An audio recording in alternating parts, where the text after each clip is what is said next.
You're listening to Answers from the Akashic Records, a world of empowerment service from Aingeal Rose Ahonu.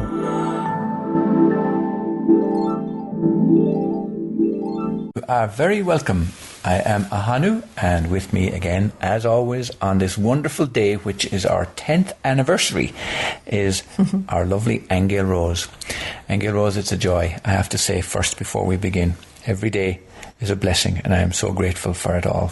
Anna, you are so sweet. And I don't know if anybody knows, but I'm married to the most wonderful man in the whole universe. We are not going to continue this Enough mush, right, podcast in that vein, because we do have some very serious things to discuss, don't we, Aingeal Rose? But happy anniversary, Hannah. And the same to you. I truly am blessed indeed. Now, what we're going to talk about today is connecting to the first Sunday of the month, of each month, where we do Answers from the Akashic Records. And on the first Sunday of February, we talked about the flat earth and George Washington and Abraham Lincoln and all of that kind of stuff. And do refer back just to refresh yourselves about that. And the questions that were arising from that was about the political climate and how it's affecting people's health, their prosperity, and their ability to be positive and to flourish in this world. And when we mentioned about George Washington and Abraham Lincoln, really we were asking what was it that they might say if they were alive today, what would they say about the world? But then the whole thing really took off into the cosmos, didn't it? We talked about the expansion of the earth, and we talked about karma expanding. We talked about the wheel of karma and the wheel of time, and how that expansion of the universe is affecting us. So where that brought us up to then was that in the very next episode, we did talk about how that's affecting us. And the question arose, are you expecting a different future? Because a lot of times people have this expectation of the future, and what's happening cosmically and universally seem to be quite different. Do you remember that, Aingeal Rose? Yeah. And then we moved on to the very next one, which was last week, where we asked again, are we here on Earth just for the ride? And why that came up was because with this expansion of the universe, a lot of people are not actually clued into what's happening in the bigger picture. And it's like they're just here for the ride and not aware of anything else that's going on. And that was a fabulous discussion, and that was number 8 in the series of Answers from the Akashic Records. So today we're going to jump on the back of that and ask the kinds of questions about the cycles, the precession of the equinoxes.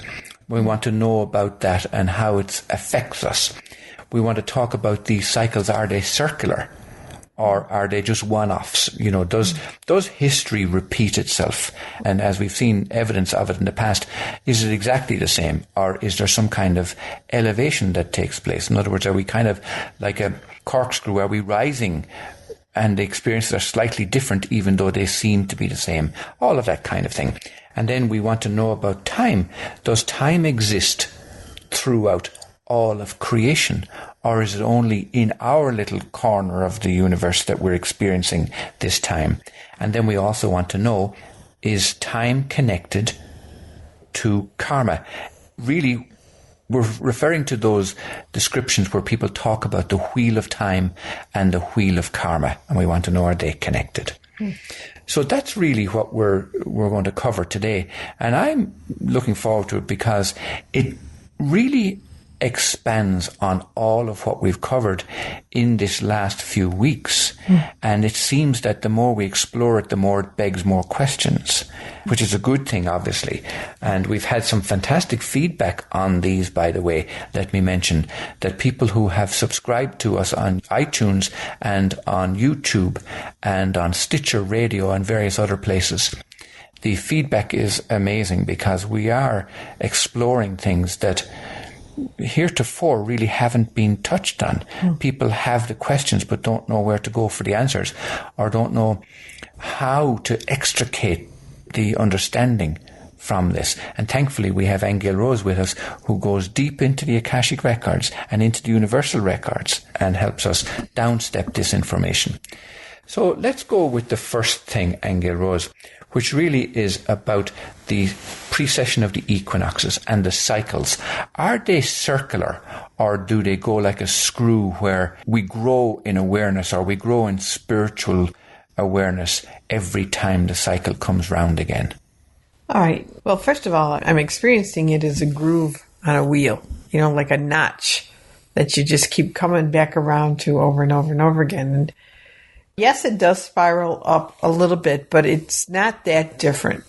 In other words, when you go through the different phases of the cycle, from golden age to dark age, for example, you do keep re-experiencing the same thing. The forms may change a little bit depending on the consciousness of the people at the time and the trends that are going on in a particular planet. The forms may change, but basically it's the same thing is what I'm getting. You ascend to great heights and then it starts to take the turn when it goes into the shadow and it starts going down and you end up in the dark age, and then that cycle ends and then you start again, working your way back up to the golden age. So that looks like that's been in place for thousands and thousands and thousands of years.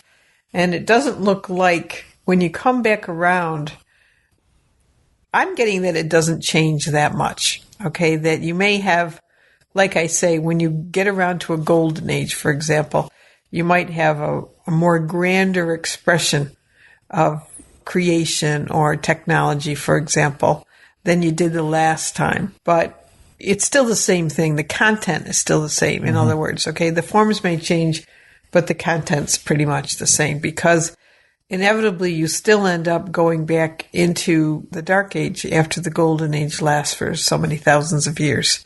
Right. Source is showing it to me that it's a groove or a notch on the wheel.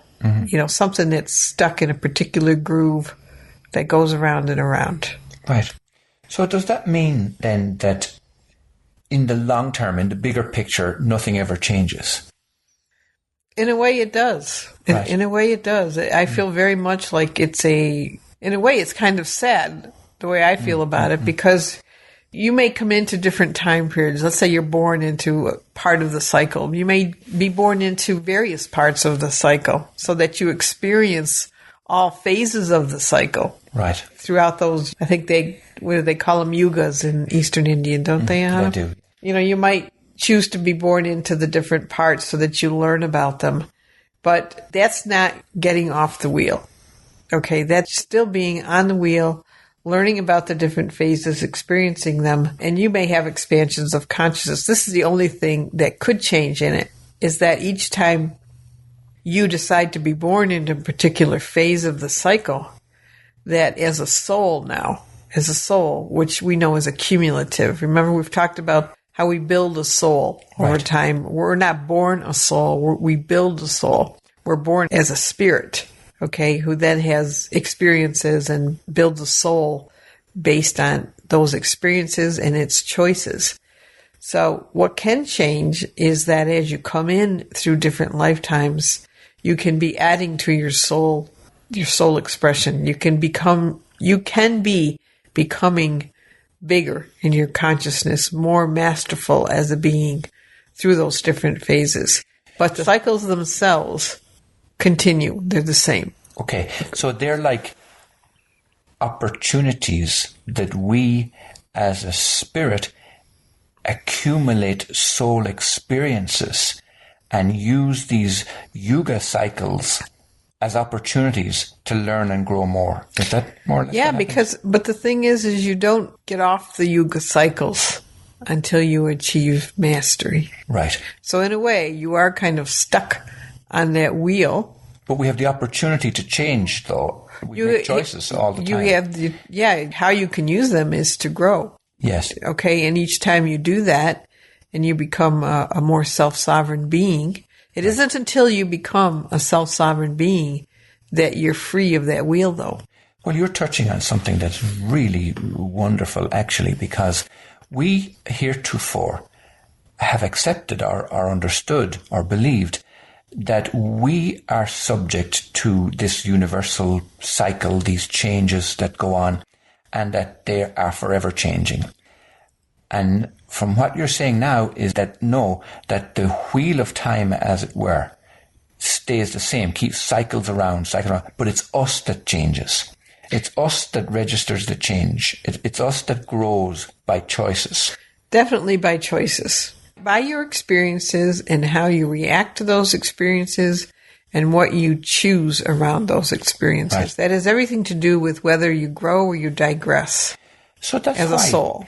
That's why when we did a session a couple of years ago on the famous deceased, many of those famous deceased people commented to us and said, "Oh, you haven't changed much." In other words, they were aware of this huge cycle that goes on. During that period of time that had elapsed, we all had the opportunity to change, but we didn't. We just stayed on the same old, same old. Well, yeah, and I'll bring forth that example just to remind people that was Harriet Tubman. Someone had asked what was Harriet Tubman doing, and she was the woman who helped free the slaves back in the time of slavery, a black woman. And she had said we hadn't changed much, in that we still enslave each other. Yes. So that's a good example of how maybe the form isn't the same. In other words, we don't own slaves now in terms of black people and things like that, but we still enslave each other all the time. And indeed, that part hasn't changed. If you just even take a look, and I'm not going off on a tangent too much, but if you do take a look at how people choose sides today, yes, and the prejudices that are surfacing, and this whole concept of enemies still. And racial discrimination. Racial discrimination that is surfacing now. That is still in our consciousness, and that hasn't changed. Yeah. Now, you do have to ask yourself, is the reason it doesn't change is because we're still on this cycle. In other words, because this cycle goes through these different stages, is the fact that our consciousness reverts back to an old paradigm in content because we're not off the wheel. So in other words, yes, each stage gives you an opportunity to make different choices, to change your consciousness, and that's an individual thing. That has to do with the individual soul progression, okay, that everyone is challenged with when you have a lifetime. But collectively and universally, as long as this planet goes through those cycles, those particular energies we're going to be confronted with them, and our only opportunities are, what are we going to do this time? This is one of the reasons why it seems to be so slow, that humanity doesn't seem to change that much in terms of the quality of a human, for example, and its consciousness. And unfortunately, as disappointing as it may be, we're seeing evidence of that today, like I just mentioned. Yeah. One of the very interesting things that came up for us when we were speaking in detail about time was that time was on a flat plane.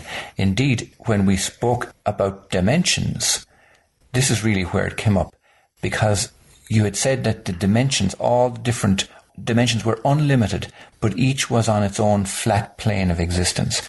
Now, what I'm trying to get clear about in my own head here is when you talked about the wheel of time, I have this image of a flat plane of a wheel that rotates. And is that similar to a dimension? In other words, are we experiencing time on this flat plane of existence as a dimension, and that maybe on the next dimension, in another flat plane, time doesn't exist at all? All right. There are dimensions where time doesn't exist.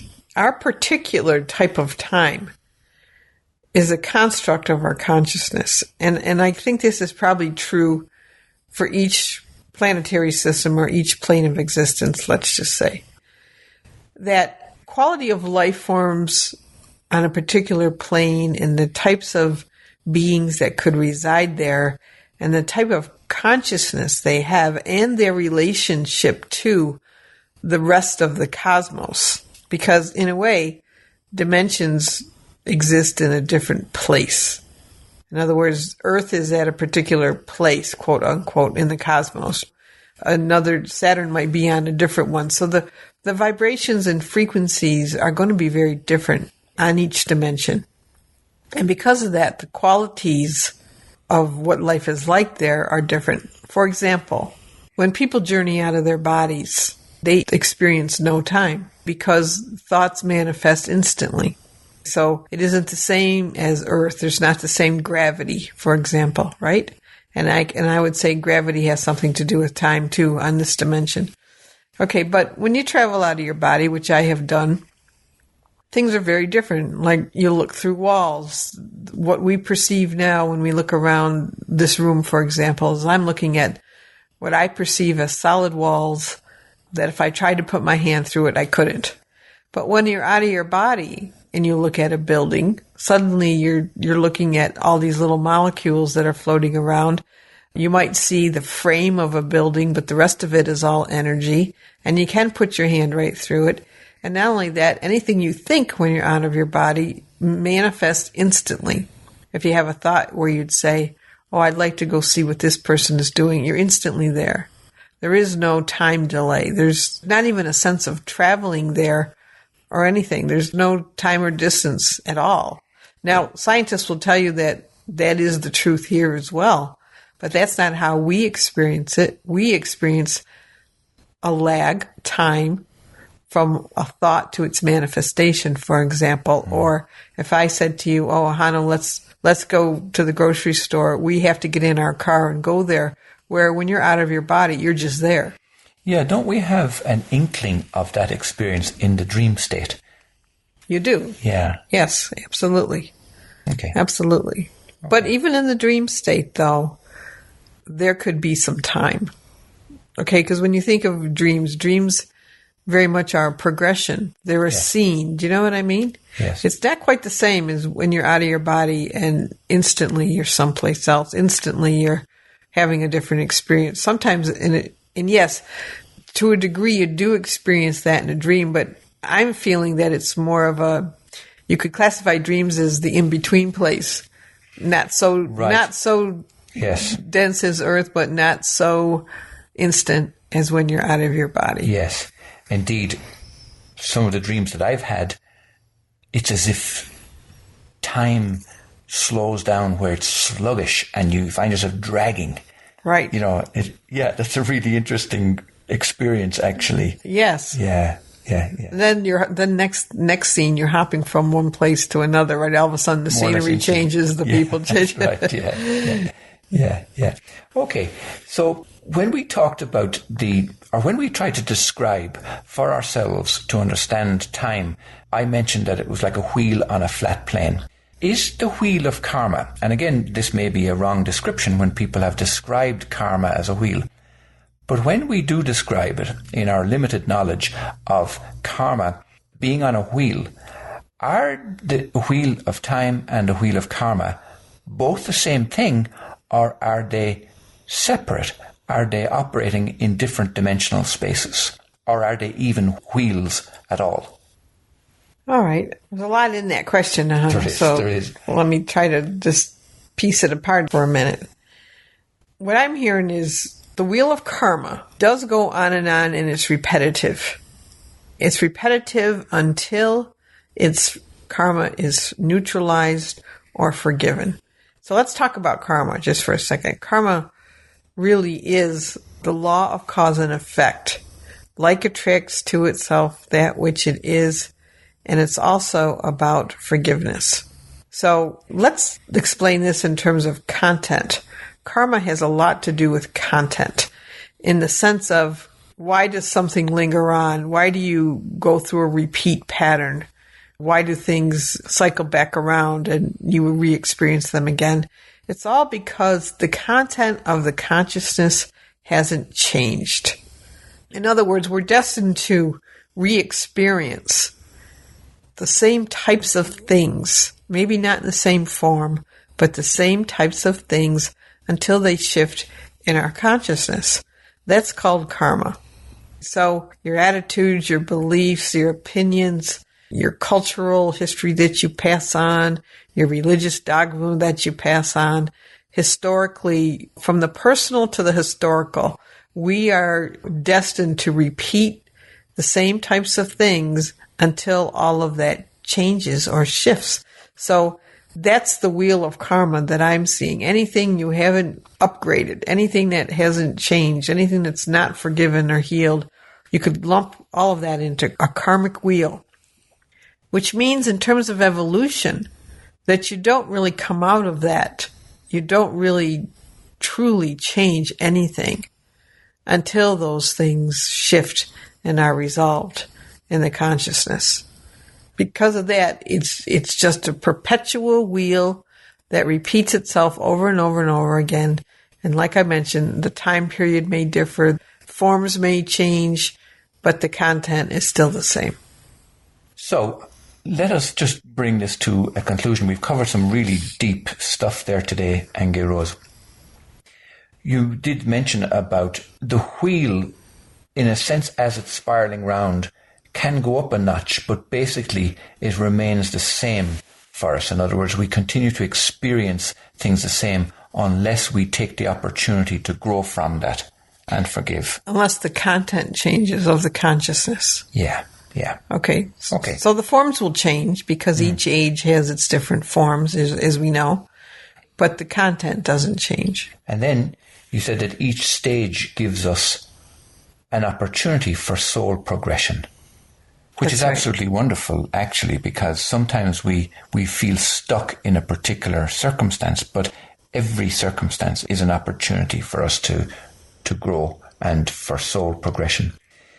You mentioned also that as long as this planet goes through cycles, we must ask, what are we going to do this time? That's right. Yeah. Mm-hmm. Yeah. It really is about changing the consciousness. And every person has a personal responsibility. In other words, your body, you own it. This is you, you're in charge of it. You're what you think about it, what you perceive with your life, what you do with your life, what you choose. This is yours. Nobody else owns your body but you. Okay. It's your responsibility.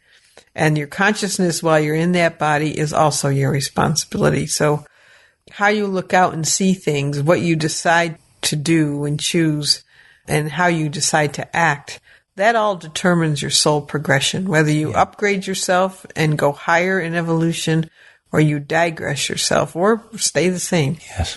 So this is where it comes down to watching our thoughts and being careful how we help others by our thoughts or how we take them down. And that also comes back to that whole thing we were talking earlier when we spoke about politics and so on, how we can separate so easily and we can denigrate and downgrade very quickly, very easily. So we got to take care of how we think, what we think.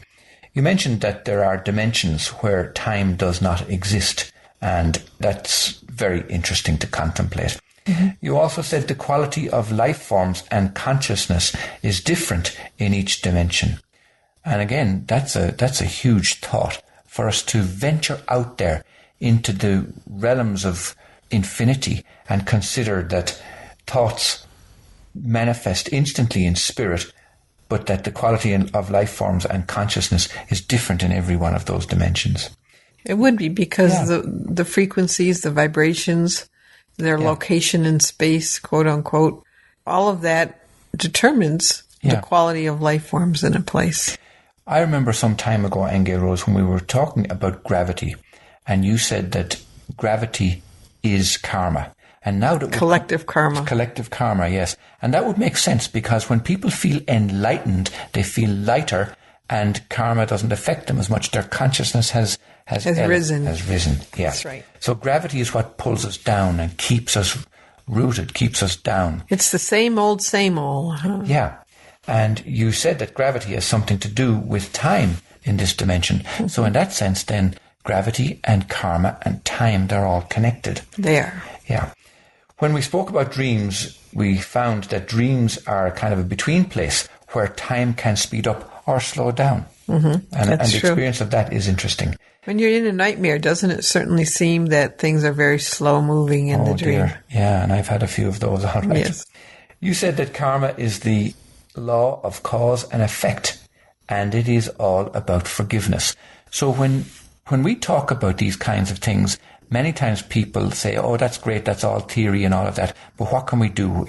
And we actually have our own little, what do you call it, a maxim or a tagline that said, practical spirituality in a time of change. So the practical way to resolve a lot of things is forgiveness. That's what releases the karma. Right, but we have to explain forgiveness in its true sense, because many people think that forgiveness is, well, you did something to me and I'm going to be big enough to overlook it. Okay, well, that's not really forgiveness. That's making somebody guilty first and then deciding you're going to let them off the hook. Yeah. All right, but true forgiveness is the recognition that we bring to ourselves our experiences. We're co-creative people. And everything we experience, we have a hand in at someplace, somewhere, through some time period. There is a connection to whatever we experience in our lives, for good or for things that we don't consider so good. So true forgiveness is recognizing that and taking responsibility for that and realizing that you live forever, so nobody really did anything to you.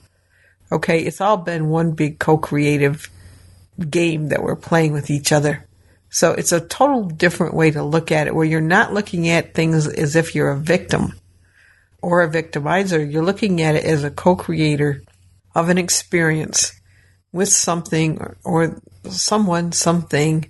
And instead of judging it and saying, oh, this person did that to me, I'm going to take a look at what could have been my part in the cause. So forgiveness is really getting out of that victim-victimizer consciousness and taking more responsibility for being a co-creator. And I'm saying co-creator and not just creator, because it's you and the universe, or you and another person. It's not just you yourself causing things that you don't like. Do you understand? I do, yes. Okay, so to bring things to a close then, we found that anything that is not healed or forgiven stays in the wheel of karma, and that we experience karma when our consciousness doesn't change. We experience the same things over and over. Yeah. And the final thing then you mentioned about forgiveness and what is true forgiveness. It is recognizing that nobody ever did anything to you in the first place. Correct. Yeah. And that's a beautiful note on which to finish. So we would encourage people to go to subscribe on iTunes, where you'll hear all of these conversations that we have each week on answers from the Akashic Records. You can get us on iTunes, Stitcher Radio. We're also on the web at worldofempowerment.com. You'll find a link there to podcasts. And you'll also hear this particular session on answersfromtheakashicrecords.com. Great. So have a good week, everybody. And until next time, thank you for being with us. We'll see you then. Yeah, blessings. You've been listening to Answers from the Akashic Records, a world of empowerment service from Aingeal Rose Ahonu. To get the profound statements from the Akashic Records in your mailbox each week, log on to worldofempowerment.com.